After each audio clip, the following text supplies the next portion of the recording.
सदगुरु कबीर साहब के बताए अनुसार सत्संग हमारे जीवन में क्यों जरूरी है। आइए इसे विस्तार पूर्वक जानते हैं एक कहानी के द्वारा कि हमारे जीवन में सत्संग क्यों जरूरी है।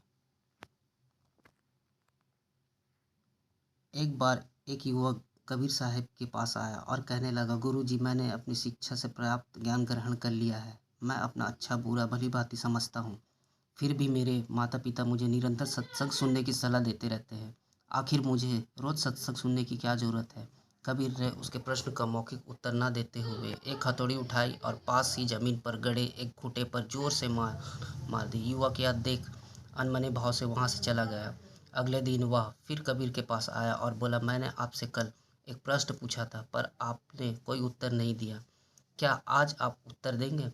कबीर ने फिर से खूंटे के ऊपर हथौड़ी मार दी, पर वह कुछ बोले नहीं। युवक ने सोचा कि सत्संग पुरुष है, शायद आज भी मौन में है। वह तीसरे दिन फिर आया और अपना प्रश्न दोहराया। कबीर ने फिर से खूंटे पर हथौड़ी चलाई। अब युवक परेशान होकर बोला, आखिर आप मेरे प्रश्न का जवाब क्यों नहीं दे रहे हैं? मैं 3 दिन से आपसे एक प्रश्न पूछ रहा हूँ। कबीर साहब ने उसे समझाते हुए कहा, मैं तो तुम्हें रोज उस प्रश्न का जवाब दे रहा हूँ। मैं इस खूंटे पर हर दिन हथौड़ी मारकर जमीन में इसकी पकड़ को मजबूत बना रहा हूँ। यदि मैं ऐसा नहीं करूँगा तो मुझे बंधे पशुओं की खींचातान से या किसी भी ठोकर लगने से या जमीन में थोड़ी सी हलचल होने से यह खूंटा निकल जाएगा। यही काम सत्संग हमारे लिए करता है। वह हमारे मान रूपी खूंटे पर निरंतर प्रहार करता है ताकि हमारे पवित्र भावनाएं दृढ़ होती रहे।